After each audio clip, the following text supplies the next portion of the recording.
Good afternoon and welcome to the Instructional Challenges webinar. I'm John Otten from the Teaching and Learning Commons.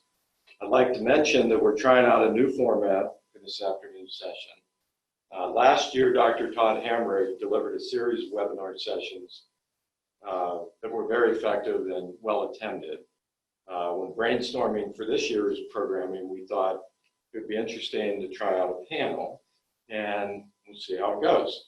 So we appreciate the questions and challenges that you submitted when registering for the session. So the panelists have received these ahead of time and will base their discussions on the themes that came out of what was submitted. So after each of the panelists has the opportunity to share some ideas based on those themes, we'll open it up for discussion. So your microphones will be muted until you have a question or statement. So we'll ask that you indicate through the chat function when you have a question or a statement. So now I'd like to introduce our panelists and get started. First, we have Dr. Mark Paternostro, Professor of Physiology and Pharmacology. Next, we have Dr. Todd Hamrick, Teaching Associate Professor, Engineering and Mineral Resources. Finally, we have Dr. Lisa DiBartolomeo, Teaching Professor of Russian and Slavic and East European. So thank you all for being here. So I'll go ahead and get started. So I am a teaching professor in the health sciences, and my focus is on physiology, and we teach physiology to just about every health science program. And the classes, because of that, are very large. So I'm teaching, my smallest class is about 150 students, and it can range up to 300 students. So a big thing that I'm always trying to focus on with these is these are didactic lectures. Sometimes I'm lecturing for 8 to 10 a.m. And so there's got to be ways to engage me and the students because those can be rough days. So as I'm thinking about my lectures, I'm thinking about how I'm going to set that 50 minutes up and find ways for me to engage students. There's lots of ways I'll do them. We can talk about some of the specifics, but a big focus on what I do is for assessment, because especially the medical students, they need to pass board exams, and my job is to get them ready. So we do lots of practice questions in class, and we do some kind of cool things with those to kind of give them a preview of what to expect on their board exams. And I do the same thing for my undergrads. I kind of challenge them a little bit, and we kind of create some nice engagement in that discussion. Hi, I'm Todd Hamrick. I teach in freshman engineering in Statler College. So we have a common first year program. Everybody goes through our program regardless of what discipline of engineering they want to study. So we also have fairly large classes, not quite that big. We go up to a maximum size of around 70 for our classes, our sort of 101 first semester course. And that course is, it's an introductory course, but they do a lot of learning how to do data collection, data analysis. It's not just sort of the introductory, how do you get around campus kind of course. That's a different one. But they also learn a little bit of how to write technical reports and do group work. So that's a big part of that. And to do that in a class that size is a little bit challenging. I also teach our second semester course, which is more of a programming class. And that can be a little dry sometimes. So trying to keep these things interesting and engaging is some of the things that we do. And there again, what I try to do is break things up. I try not to just lecture for long periods of time because after a while you start to lose their attention. And so what I like to do is break things into either 2 pieces or 3 pieces, depending on how long the course is. If it's a Monday, Wednesday, Friday, it's a 50-minute class. Try to break it into 2 25-minute sessions. And for the longer courses, or longer time periods, there are 75 minutes. Try to break it into at least 2 and sometimes 3 pieces where I'll do a little lecturing and then have them do a little bit of hands-on work to engage with the material a little bit. And that seems to help quite a bit. So that gives you a sort of a nutshell of what we're doing. And we'll move on to Lisa. Make sure this is on. I'm Lisa DiBartolomeo, and I'm a teaching professor in the Department of World Languages, Literatures, and Linguistics in Eberly College. A big chunk of my teaching responsibility for the past several years is primarily general education foundation courses, and those tend to be large courses, but I think they're a little different from those that you guys teach because they're fun. I don't have to do some of the more painful sounding stuff that I think you guys do. And they tend to be maybe a little bit more of a self-selected group. So if you're interested in vampires, you're going to take my vampire course. And I guess some people could argue that half my work is done just by the enthusiasm of the student who's present. But not everybody who's there necessarily wants to be there. So some of my classes, one is the vampire course, Russian fairy tales, Holocaust in East European literature and film, and these all tend to go from 60 students to 150 students. And again, they're first year students. Some of them are seniors who are looking to get their general education foundation requirements out of the way. So maybe I have an easier time of it because my topics are sexier.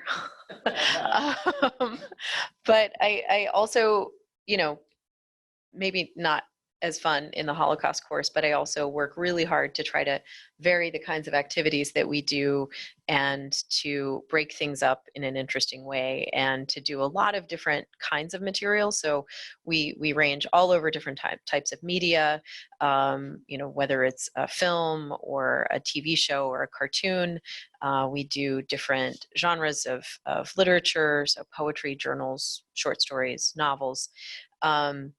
And I think that part is maybe a good segue into one of the things that we all noticed that was a theme of many of the questions that were submitted, which thank you for those, is basically how to engage students in large classes. And I think all three of us teach large classes by and large.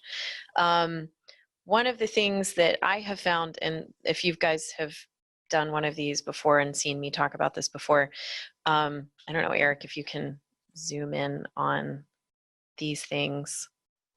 So I basically cut out fun little drawings and put them over George Washington. And I do those for different classes. For Polish cinema, I will do Polish currency. For vampire class, I usually have Spike from Buffy the Vampire Slayer on there instead of George Washington. But basically in the class, and if there are 150 people in the class, I still expect pretty heavy participation every single class. And the way to ensure that students are participating but also feel like they're acknowledged for their participation is they raise their hand, they say their piece. One of my undergrad TAs goes over to them and gives them one of the dollars. They write their name and the date on the back of it. We collect those. So it's a tangible marker for their participation that day that's then tallied. And then we have a certain number of them. I say try to get a couple of dollars every week. That way they know what they've got. The other anecdote or story I guess I could tell about how to engage learning, not just participation in front of the whole class, but within small groups. As a review session for my first exam in Russian fairy tales this semester, I did a group skit thing, and they all groan when you say we're going to do skits, but then they have a hilarious fun time. So the first section of the Russian fairy tales course deals with paganism and moving from paganism to Orthodoxy, Russian saints, various folk beliefs. And so we have topics ranging from sorcery to remythologization and things like that. And so I break them all up into groups of 4 or 5 students, and I allot a good probably 40 minutes of the class for this to make sure everyone has time to get their group performance in. I give them only a couple of minutes to come up with how they're going to perform their scenario, and their job is to perform their scenario in a way that lets everybody in the class try to figure out what their job was. So if they were supposed to be witches talking about spells that they've done, then they have to perform it in such a way that that's clear to the rest of the class. And more often than not, you might think, oh, well, how is this helping them review? when the students go through those to prepare their scenarios, they really dig deep into their memories, into their notes, into the book, to try to come up with nice little details to embellish their performances with. And then the students who do a really great job and have a really fun and hilarious performance, those tend to stick in the minds of their classmates. And those classmates then remember that on the test. So if you have the kind of topic that lends itself well to group skits or something like that, not just stand up and give a presentation, those can be really fun. So yeah, there we go. So I do similar things, but it's for slightly different reasons. So I break mine up into it's a 15-minute rule is what I say. People are bored after they hear somebody talking for 10 minutes. So I stretch it a little bit to 15. But in that in-between period, so that lecture really is 3 15-minute lectures. Sometimes I show a video that is related. And again, if you're ever using videos in class, it's got to be short, in and out. I show a video of somebody climbing Mount Everest, and then we're going to talk about the physiological changes that take place. So we do things like that. So we always try to break that up. I have just all these things I've collected over the years that I now incorporate in my lectures. But the other things that I do is we do practice questions together. So I'll lecture for 15 minutes in the medical curriculum, and then I'll throw out questions that aren't very easy. They're things that these students are going to see 2 years from now in board exams, and then we review them. And they're engaged already because they know this is what they have to do. So it's a little easier for the medical students. But sometimes for the undergrads, they're just kind of sitting there waiting for me to give the answer so that they can just take it home and study. So one of the things I just did 2 days ago, whatever my last class was, I just winged this. I was talking to them about something, and then I thought, well, this is a cool connection. So I stopped the class and I said, I'm going to throw out a question. I want you guys to sit and think about it for a minute or so. And then somebody is going to give me the answer. And if they give me the right answer, then the entire class gets a bonus point for the day. So I'm kind of stressing them out a little bit because now they're working together, and now somebody has to come up with this right answer. If they don't come up with the right answer, they don't get the bonus point. So somebody has to stand up at the end of this and say, here's what I think it is. And it happened that he was wrong when he gave me the answer. So, but that was okay. So then we use that as a way to say, okay, you're close. So take another 30 seconds and everybody kind of go through what you're going to go through. And then somebody came up with the right answer. And it took a while. And you could see that it was groups doing it. It wasn't just one person coming up with the answer. I'd walk around while they were doing it and I'd kind of give them the thumbs down. That's not the way you should be going. Think about something else. They're engaged with each other. They're engaged with me. And then when they get it right, I have them stand up. Everybody claps. Here's my name. They introduce themselves. So it's a way to make them have personal connections with people in the class.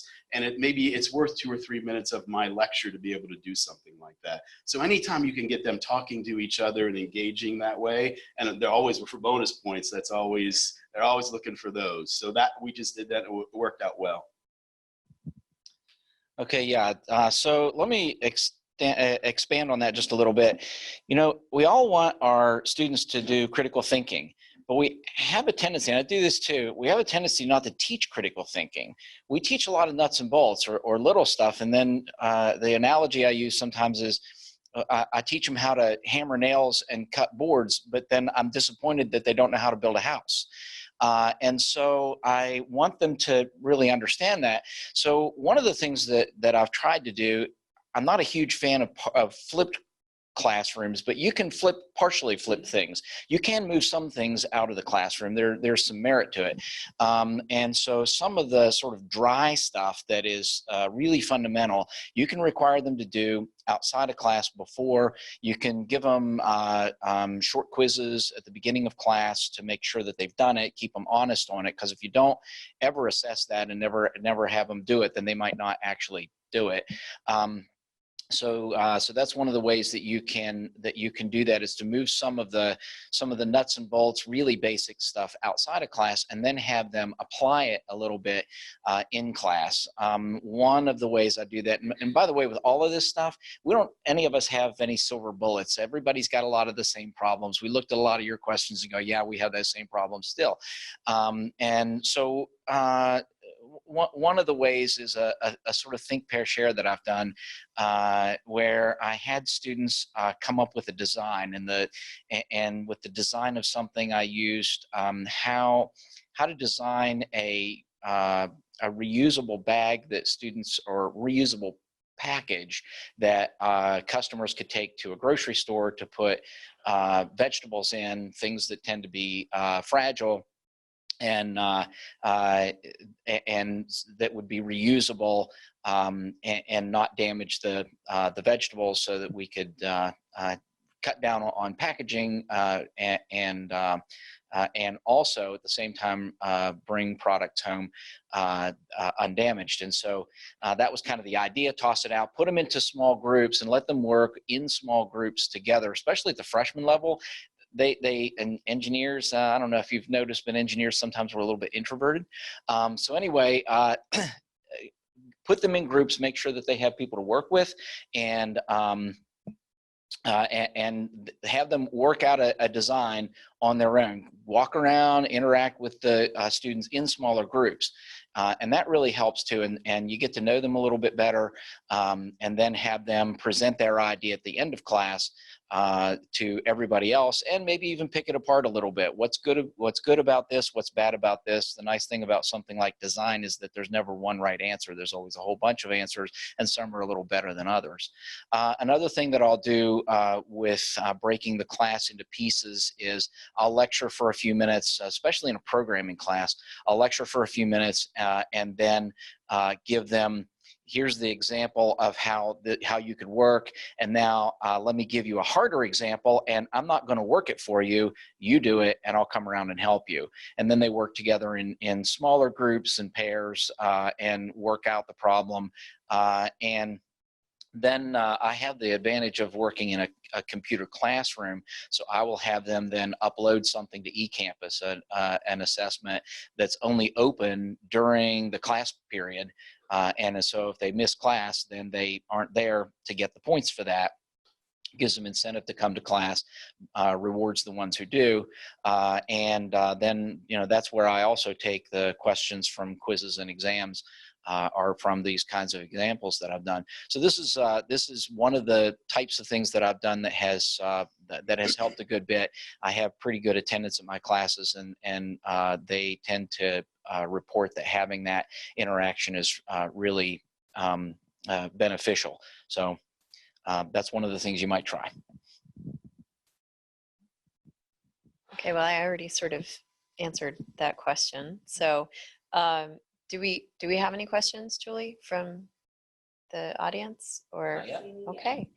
The other one that we were thinking might be kind of an interesting one to talk about was how to get students' attention in theory classes.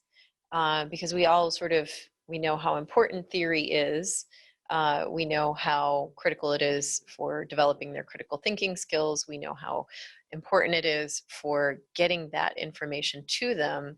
But so if we have helpful ways of getting students engaged with the teaching of theory, Mark, do you want to start? Yeah, and again, it kind of makes it easier for me because the theory is the practicality of medicine or whatever they're going to be doing. And so, but it can get, even you'll appreciate this, we do the heart, and so we're setting up an engineering model of pressure. I said I'm going to do a little physics lecture now, so we're doing pressure flow resistance, and it can be very theoretical, and I've seen some people do it in a very theoretical model way, and then the students don't get engaged. So immediately you almost have to start making these connections. I start off with, here's a patient, and this patient has heart failure, the pump is not working, so now what are all of these things that are going to happen because the pump is failing? And then that lets me go back to the theory a little bit, and then you're right, this is going to be a decreased flow here, whatever it is. So there's always making those connections. It is difficult. And even some of the physiology that we teach is just hardcore physiology, and there isn't that connection. And so sometimes I think trying to engage those students, where do you think this is? How are you going to use this in another class? Because I think a lot of times they forget that we're setting you up a little bit to go somewhere else and use this material. I'm teaching nursing students. You're going to see this when you have patients, and you're going to see this in your nursing classes. So it's always about that practicality. Mark, may I ask, when you teach about the heart, do you Mhm. ever consider teaching what happens if a stake goes through the heart Well, yes. around Halloween? That's a pretty straightforward one. but Yeah. yes. So there's lots of ways that you're right, we can engage students in lots of ways that way, and that's going to have a big impact on that pressure that pump There you generates, go. and maybe disintegrate the person. Yeah. Yes. Maybe. Todd, do you want to go next? Or? Yeah, I don't teach a lot of theory. As engineers, we teach a lot of practical kind of stuff, but you have to understand the theory behind it. So I teach this really fundamental basic programming class. It's really basic. It's how do you even program something? Most of the students who take it have never programmed anything. And so I came up with this idea. This also addresses when you have different levels of people, because I teach this course sometimes to people who could teach the class, and they know this stuff really well. And I've got all these differences of abilities. And I have to be able to bring the ones who don't know anything along. It's a fundamental course, but I don't want to leave the other ones completely bored. So one of the things I did with this really fundamental course is I said, well, it's a project-based course, so we're going to have projects. What kind of projects can we have? We can have entirely computational projects where they get output that's in the forms of graphs and charts, or I could do something physical. And I came up with a way to teach this basic programming course using robots. So the students then buy a robot kit, and they interact with the robot through the program. And so they have to understand how the program's going to work in order to be able to make the robot do what they want it to do. And it's a really simple toy robot going through an Arduino, and then they do a little bit of wiring on a breadboard. Really simple stuff, because that's not part of the course. But they learn how to make the robot work, and that really helps them engage with the theory, because they understand how it's going to work as they take it on down the line. And so in order to get the robot to do what I want to, I have to be able to understand how the program operates. And so even though it's a really fundamental course, if I want to turn on a motor and let it run until it hits a switch, I have to understand how the loop is going to work, so that when it hits the switch, it can detect that it's there, and then make the motor turn off in the software. And that's the students who see that. We tend to get a lot of kinesthetic learners in engineering, and so they really appreciate getting that feedback and being able to actually see it, touch it, and smell it, and hear it. They really appreciate doing that. So that's a good way. Try to find a project that applies the theory, and then it backs them into understanding the theory. So I think probably for me, the experience is a little different, because teaching literature and culture, when we do theory, it's almost always directly applied to, for instance, in my vampire class, we'll read Dracula, Bram Stoker's Dracula, and then we read several different critical articles that bring different critical approaches to bear on the text. So one of those might be queer theory, one of them might be feminist. And when we do that, everyone has read the same basic text, right? Everyone has read Dracula.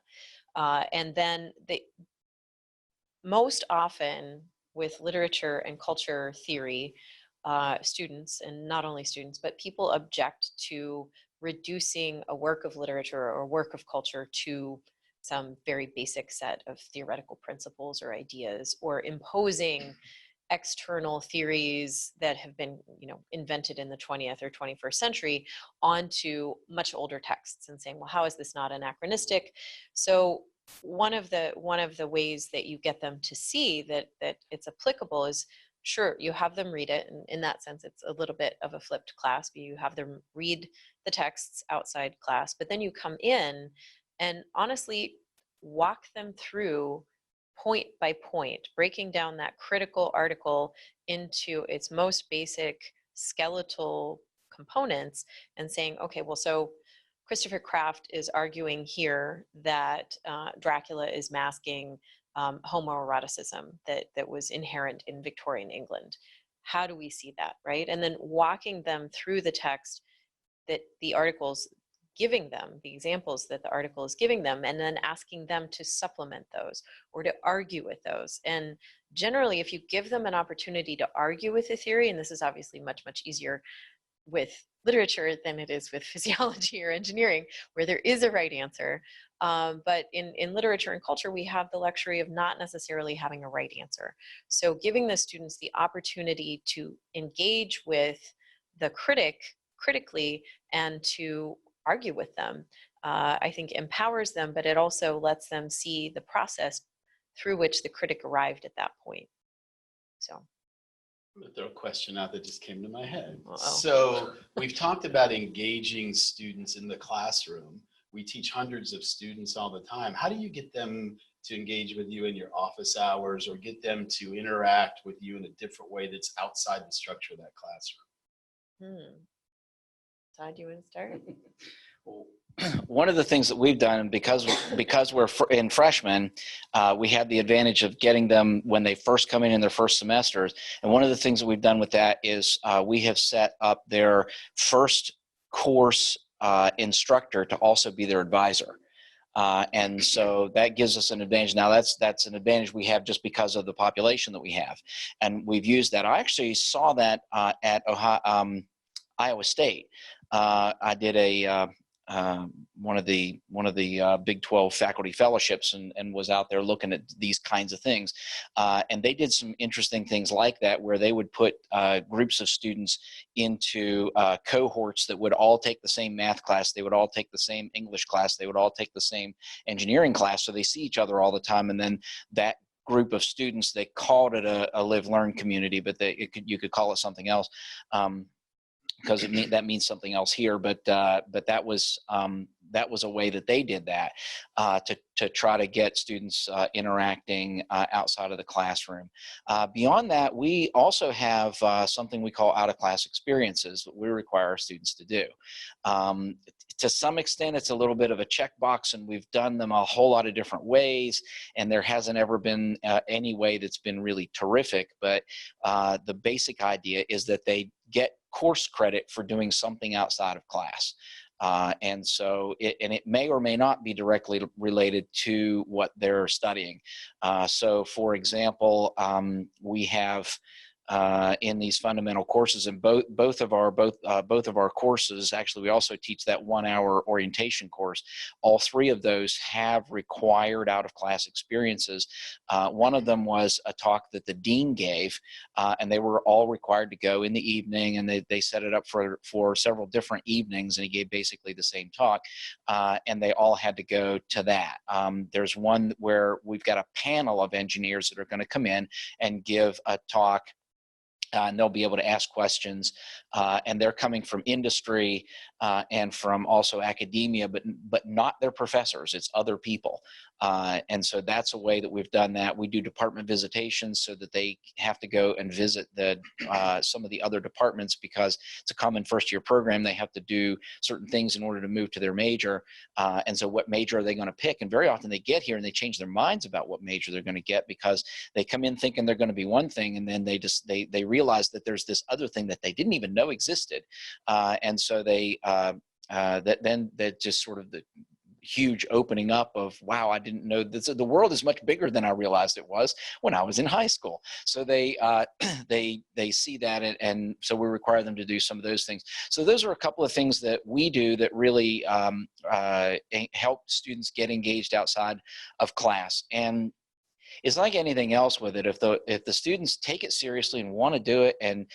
jump in and get as much out of it as they can, then they really get a lot. If they just take it as a punching tickets, then they don't get as much out of it. And so I can give them opportunities, but I can't make them actually make the most of them as I would like to. So one of the and it's interesting that we use the same word but for different meanings. So because we don't have physiology majors, I have nursing students, medical students, so I get to see them just when we're in class, and I want them to come to my office hours. So because I know they have questions, but sometimes students are leery about coming. When I was at another institution before I came here, I was talking to a student who I had in class who was struggling with another class, and I asked, have you been to see the professor in office hours? And they're like, I'm not comfortable going in there. And I'm like, well, I don't understand. It's just, I don't have any connection with this person. It's going to be awkward. I'd rather try to figure it out by myself. And that's just the worst thing. So I try to find ways to get students to be comfortable to come in and see me during office hours. So one of the things I do during my very first lecture is it is introducing the class, but it's introducing me. And who are you going to see 5 hours a week, every week for this semester? And maybe I'm going to scare you away not to come to my office hours, but maybe something I'm going to say there is going to make you make a little bit of a personal connection with me. I'm a sports fan. I talk about what I like. I show pictures of the silly dog that I have. I have tattoos. We talk about that. I play Dungeons and Dragons. We talk about that. And all of a sudden, a student will come in and say, wow, you do these things. It's a little easier for me to come and now ask you a question because I don't feel like I'm disconnected. You're a real person. And sometimes I think they forget that we're just real people who have likes and dislikes, and there's sometimes we make good connections. So I'm always trying to find ways to get them to feel comfortable with me so that they can feel comfortable to come in the office. Now, to build on what Mark just said, because I feel the same way. I think that the first building block of making them comfortable coming and talking to you about problems they may have in your class or elsewhere is making that connection, letting them see you as a person. I'm not saying you have to lay bare your soul every day in your class, but talking about things that are important to you, being funny, being relatable, not just walking into class and immediately starting class, but walking into class, talking to individuals throughout the classroom. I'm sure everybody who's listening to this does that. But I've started doing something where, especially in the really big classes, where I say, I have a really fun office, and maybe a couple of you, Mark, have you been to my office? No, I'm not. I have a really crazy office, and it's chock full of toys and kitsch. And John, you've been to my office. Yeah. I have a giant Buffy cutout of Spike cutout. I have, it's decorated with extra credit projects that students have done, and it's crammed full of stuff. I also always have candy. And I tell the students in the very beginning, I say, okay, especially if you're first years, you really need to start thinking about building these relationships with your professors, the ones who are going to know your names, the ones you're going to be able to ask for letters of recommendation, the ones you're going to be able to come to when your boyfriend, your girlfriend breaks up with you, when your parents have a divorce, when your cat dies, whatever happens, these are the people who are going to be there for you. And you need to start making those connections. So I've also started, because that's not always enough, I've also started saying, hey, guess what? I'm going to give you a point of extra credit if you come and see me in my office. And that works less well until they've taken a test. Once they've taken a test, and then they say, well, geez, I'm going to go, and she has candy, I'll go there. And then they come to my office and they see it, and they're sort of looking around at all of my fun toys. And then they start bringing their friends from class to my office. And then my office, fortunately or unfortunately, becomes kind of a hangout place for some of them. And then they tell their friends. And I like it because it means that they feel comfortable, that they have a place where they can go. And they do talk about it. They do spread the word. And if you feel like no one ever comes to your office hours, ask yourself how you can change things, how you can fix that, what you can work on, and how you can communicate with the students, even if it's bribing them with chocolate and extra credit. That's a start. Once they get in there and they get to talk with you and they see that you really genuinely care, they're going to come back and they're going to bring their friends. So I think that's a really important spot. And what Todd said also, we're all engaged in a lot of things outside of our classes and outside of being in our offices. We run a lot of service projects and extracurricular lectures or films or, other activities, and getting them involved in those activities is really important, those out of classroom experiences. So, giving them extra credit to go to do things like that. Even if it's just a matter of getting butts in seats, they're maybe going to meet somebody they might never have met before. They're going to make a friend, and it's going to open them up to other possibilities. So I think that getting them out of their comfort zone a little bit is a lot easier than we might think. And it doesn't have to be threatening, and it doesn't have to violate any statutes or titles or anything like that. But getting them to think about things a little bit differently is kind of our job. Yeah, we are required by our department chair to do some of these out of class experiences and give talks, and we kind of have to freedom to talk about whatever we want. And the one that I do one on study abroad, and the one that I do that tends to be real popular has a catchy name. It's things my engineering professor never told me, and that piques their curiosity. And then it's sort of a success and how to build on how to sort of build success in as you go, even as a freshman. And it's things like doing the things like the internships and the co-ops and getting to know your professors and doing some of the undergrad research. And those are the things that matter more than just your diploma. And those are that's one of the things that we do. And so just something that has a little bit of a twist to it, something that's a little bit catchy. I think that's great. I've got robots sitting around my office, and see, that's almost as good as toys to the engineer. And most people know I've got dark chocolate pretty much all the time. So, I'll be there. Okay. We sort of talked about, someone submitted the question, how to manage time for teaching, service, and research when so many things are going on. And we all said, oh, I would like to have that question answered also. I don't know if we have thoughts on that. I think what I try to do, even because I'm always a big picture person, and even my classes, I look at the semester and go, you know what, I'm not going to be able to, I know there's some things I want to do, but this is when I'm going to try to do that. Because if you try to do everything all the time, you're just kind of running on the hamster wheel. So you have to pick those periods of time when maybe you have a little bit of time to be able to devote to do this or to do that. It's really big picture planning, I think, is what it comes down to. Yeah, particularly because, some of the things we can anticipate, right? We can anticipate when it's advising season, and we know that our offices are going to be full nonstop of people worrying about their grades, what they're going to take next semester, when they're going to do education abroad.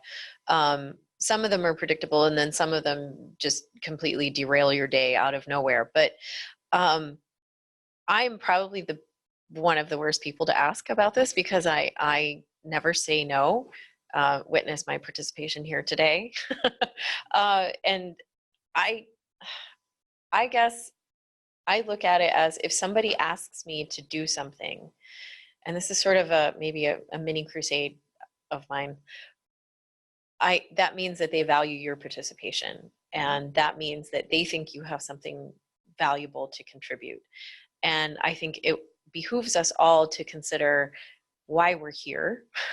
And we're here not because someone gives us a paycheck, or because we didn't want to have a real job when we grew up, but because we're here for students. And that if what you're doing isn't necessarily contributing to the students' well-being and their success, then that might be a time to say, well, wait, why am I doing this? And it's great to do things just for yourself, but I think it's also really, really important to consider committing to do meaningful service, not just random service that doesn't connect with you at all, but service activities in particular that speak to you, that play on your passions, and that enable you to contribute in some meaningful way. The 500 students in your classes in one semester, that's one thing, but the students whose robotics club you supervise, or whose study abroad trip you lead, those are the people you're going to make connections with. So if you're going to have to prioritize teaching, research, service, and we're all teaching faculty, so I think we're all 80-20, right? To a degree, we have our priorities set for us by that research is not one of those priorities, which is not to say we don't do research, because we do.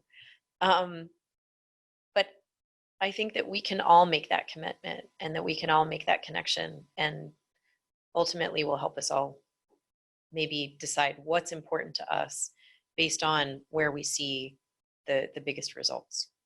This is from Martin Dunlap. He asks, is there a class you want to teach, but for whatever reason can't? A whole Martin, bunch of them. Of course, that's from you. I want to teach a class on Firefly. Yeah, the other Joss Whedon thing. I hate zombies. People are always asking me to teach a class on zombies, but I hate them. I will not teach a class on zombies. Werewolves, maybe. Yeah, there are some. I debated a long time whether I wanted to do the Holocaust class because it's hard. It's hard in a different way than, teaching a Russian capstone is hard. When people come to class and cry every week, not because you've made them cry, but because the material makes them cry, that's difficult. That was something I wrestled with, and I wasn't really sure that I wanted to teach that class, but the students really, really get a lot out of it, and so I do it. Zombies. My problem is I want to do everything. So that's a hard question to answer. Actually, I can sort of answer that in that I always wanted to teach a course on product development because I have a lot of experience doing it. Because before I came here to academia, I worked for more than 20 years as an engineer in industry, and I ended up doing a lot of product development with what I did. If you've seen how it's made, I've been on a lot of the places, some of the very places where that was filmed, and so that was kind of neat and cool, and I thought it would be really interesting to teach that class.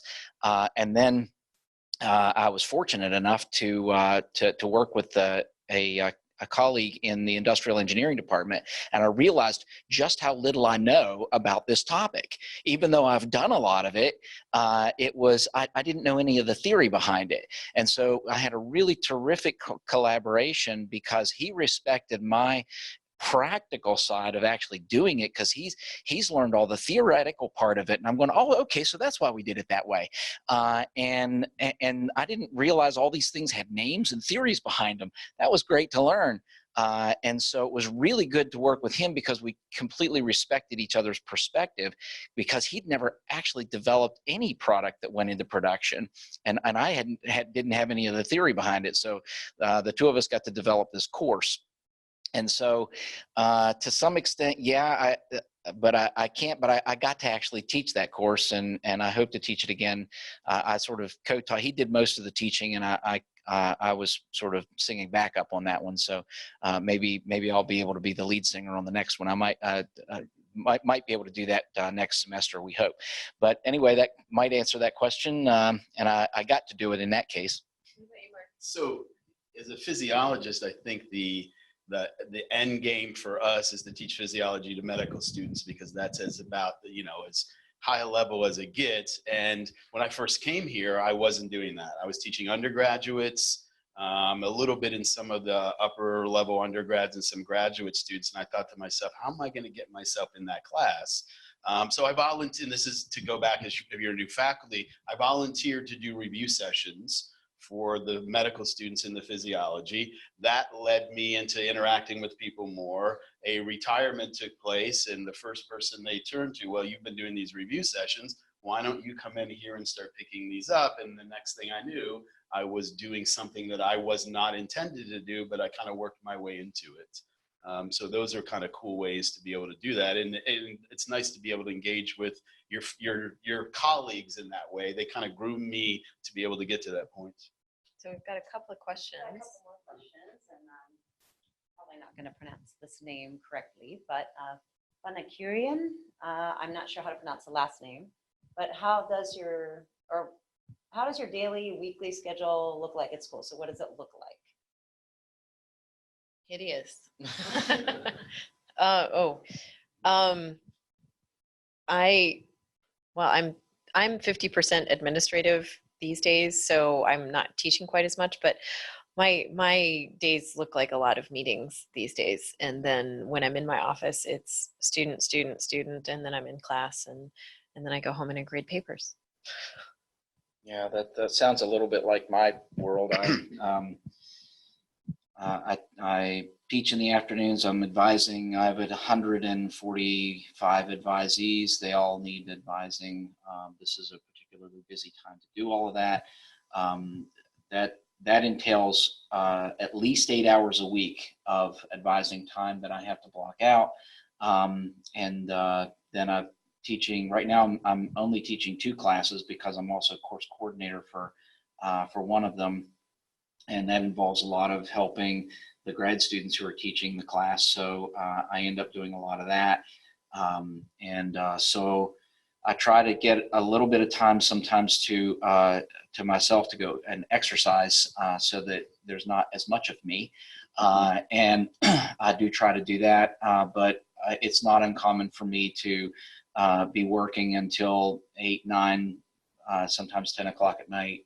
That's not uncommon to do that. I was doing that last night, and then up again at 8 o'clock the next morning to do it again. So some very long days, very often some 60+ hour weeks. Yeah, mine is now focused on this fall semester, heavier teaching. I'm in 2 classes primarily, the medical students in the morning, and then in the afternoons I'm teaching undergraduates to the big class that I do. And sometimes the brain is hard to transition from doing something for the medical students and then turning it around and I'm teaching sometimes the same topic within the same week, and so that's what tends to be a little tricky. We don't have physiology majors at this point, so I don't have the advising load that other people have. But I wind up spending a lot of my time in my office with students, committees, and the like. Yeah, lots of committees. And this is from Marina Galvez. Any piece of advice on how to do the mental shift from exam-driven to learner-driven? Well, I think they're always going to be focused on grades, and they want to pass their board exams, but I think it's, at least from our students, but it's the way that you approach getting them ready to do that. So there can be critical thinking. The development of getting ready to be at this place at this time and do well involves all of those steps. So I think the idea is if they see it in your lectures or whatever activities you're doing, that you're building these things to an end goal, they buy in and they don't just sit and memorize. I keep telling students all the time, I want to do this. I want to give an exam in my undergrad class on Friday, and then I want to turn around and give the same exam on Monday, and I want to compare those 2 grades to see how much they actually forgot over the weekend. And that is the memory dump that everybody does to really get a sense of what are they learning and what are they just memorizing to move on to the next exam. And it's one of those things. So I think it's how you begin this semester and how you begin every class, that this is a process that's going to take an entire semester for us to get to at the end. Yeah, I think process learning and the critical thinking that we talked about earlier, not so much nuts and bolts, because I can test that on an exam, but it's a little hard to test critical thinking on an exam. We have project-based courses that dig into that a little bit deeper, you're always going to have students who, because as long as we give grades, they're going to be concerned about what does it take to achieve the grade I want. And so I'm not sure that we're ever going to completely get away from that. But I always tell them, if you learn the material, you'll get the grades. So I do try to make sure that they understand how their grades are built. This is, we do, it's not subjective what we do anyway. Even if it's something that doesn't necessarily have one right answer, design, for example, there can be a whole lot of different things that can do the same thing. But what we're looking for in that way is that there is a right process. There's a correct process, even if you arrive at different answers at the end to do the same thing. So we really try to give them things that are interesting to work on. I'm doing a project right now that has to do with plastics in oceans. That's something that students are really passionate about. Everybody cares about the environment. So where do the plastics in oceans come from? And so they're doing some data analysis on that, on some data that I found in Science Magazine.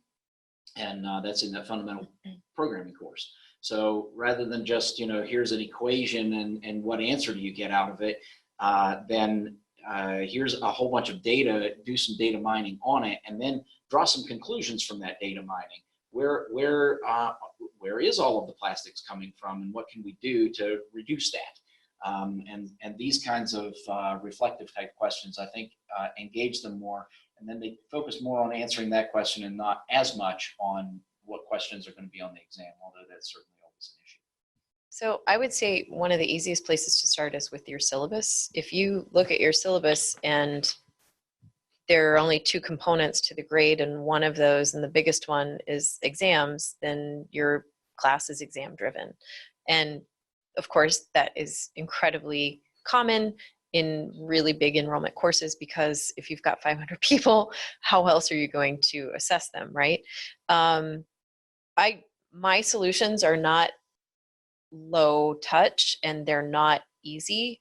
They mean a lot of extra grading for me, but I've started adding in not only participation, which puts the onus on them and measured by the dollars. And for the people who aren't comfortable with that, I let them email me or come to my office or talk after class. But I've also started doing some different kinds of activities and different assessments that appeal to different people's learning styles. So in Russian Fairy Tales class, one of my lectures is how to read an icon. So if you see Russian or Greek Orthodox icons and you look at them as someone who's used to Western perspectival art and you say, why do they look so funny? I do a whole lecture on how to understand what they are, the process through which they were uncovered, not painted. And then I ask the students to do their own. And it's not worth very many points, but it's a really fun way. And they all look at me and wait, how am I supposed to? And I say, no, it doesn't have to be a saint. It can be your dog.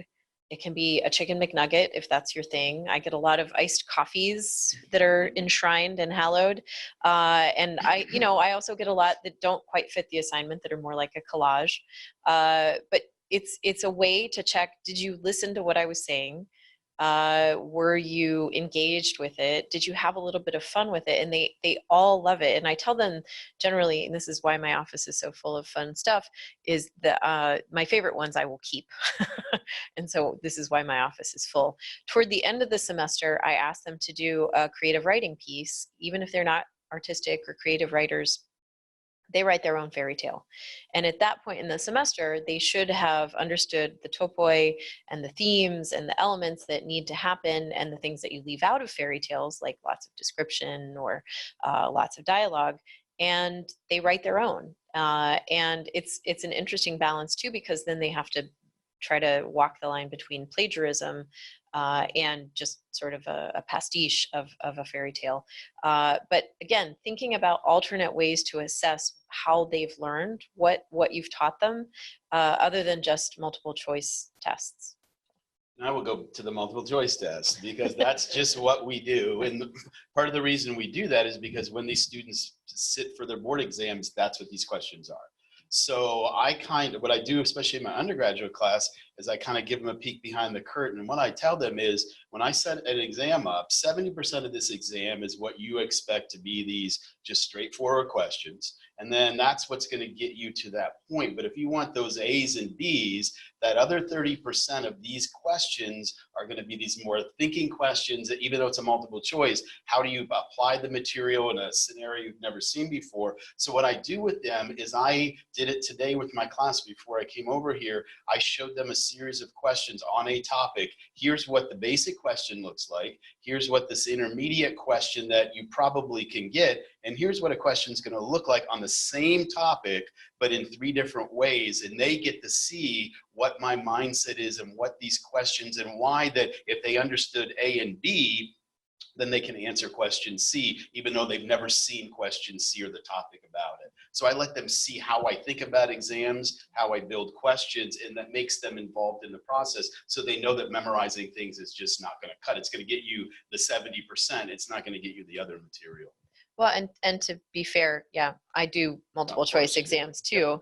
And it is crazy and stupid of me, and why probably lots of us are doing 60-hour weeks is because we're doing all of these extra things besides the easiest thing, which is just Scantron multiple choice exam. And the reality is that many of us don't have time to do anything more than that. But trying to minimize what it looks like on your syllabus, trying to minimize the fact that that's the only thing, or it's the primary mode of evaluating them, kind of maybe decreases the stress that attaches to them. And I like the idea of doing models of it. And I usually have them, again, for participation points, I have them write their own multiple choice questions and their own sample short answer or essay questions, so that they have to think, again, how do I construct a question? And, then the first time they do that, they're all just rote memorization, what year was Christianity brought to Russia, right? But by the end of the semester, they're much more interpretive. And so whether they've learned that from the way I write my tests or whether they've thought more deeply about the material or some combination, they're figuring out how to write better tests themselves. So we have a few moments left, and one of the challenges was related to devices. And I think everyone's dealing with that, right? So can you speak a little bit to what your policies are related to students bringing their devices to class and possibly being distracted by those devices during class? Well, I don't have an issue with students having them in class. They take notes on it. I mean, if some of the programs I teach in, they're required to have these things. Yeah. And so I don't have an issue with it. Before class starts, as I walk from the back, I can see Facebook and Amazon and all of that, but you can see when class starts, they're ready to go. I think part of that is the way I build the PowerPoints and the things that I use, that they know they have to take notes and be engaged. I had a student, we had an issue last week where an animation that I wanted to use didn't work. And so I saw a student doing some on her phone, and she found one that was right in the middle of class and said, I'll send you this. And in the break, I found it, posted it for the rest of the class. I mean, that's the kind of thing. I am assuming they're engaged. If they're not, then they're not. And I'm fine with that out. Yeah, I don't like having them tapping on their phone the whole time, or earbuds in. So I'll ask them to take those out, and I don't try to be too strict about it. But if somebody's just completely disengaged, I'll usually give them some kind of a reminder, because I don't think I'm allowed to hit them. I'm pretty sure. But anyway, I try to give them some kind of a little reminder. Hey, it's not on your phones. Pay attention to what we're doing, and that's really about the extent of it. And it is really hard to tell what's a legitimate use. And I don't want to be the police person who goes along and says, well, are you taking notes? And particularly because so many of them, like in my classes, I'll use e-reserves and I'll have links through the internet to the readings. I want them to have the readings in front of them as we're discussing them. And then they're going to be on their phone, they're going to be on their tablet, they're going to be on their laptops. And yeah, I guess at a certain point, the people who are interested, and the people who are not interested, they're not going to succeed. They're not going to enjoy the course. That's not a good answer for a teaching webinar. No, I mean, you're not going to engage everybody. That's the reality of it, is that sometimes some of them are just not going to be there, which kind of goes back to what we said earlier, is there's not really any silver bullets with any of this stuff. It's there are some things you can try and some approaches you can make. For some of them, you simply are never going to get their attention. You're never going to get there, and so you got to put your attention and your focus on the ones who want to be there and are interested. And they will amaze you, and they will keep you going, because if you focus on the few that are not, then you'll be very depressed. So really focus more on engaging the ones who want to be engaged, and then it's not as hard. It's those sort of ones in the middle. You can bring them along with some of these really interesting things. One of the questions we had was also about. One was about devices, and the other one, we had a question about misconceptions, that they tend to be disengaged, and then they had misconceptions about what they were supposed to do later. And how I would answer that is that you've got to have good, clear written instructions and post them on eCampus so that they always have access to them and they don't get lost. So it's not on paper, that it's always available to them, and good, clear instructions so that they are less likely to have misconceptions about what they're supposed to do. So that's how I would answer that question. Okay, thank you for joining us. Hopefully you found this valuable. We'll be soliciting some feedback from you in the next few days or week or so. I want to thank the panelists for joining us and sharing their knowledge and experiences. And thank you to Julie and Eric for technically making this possible.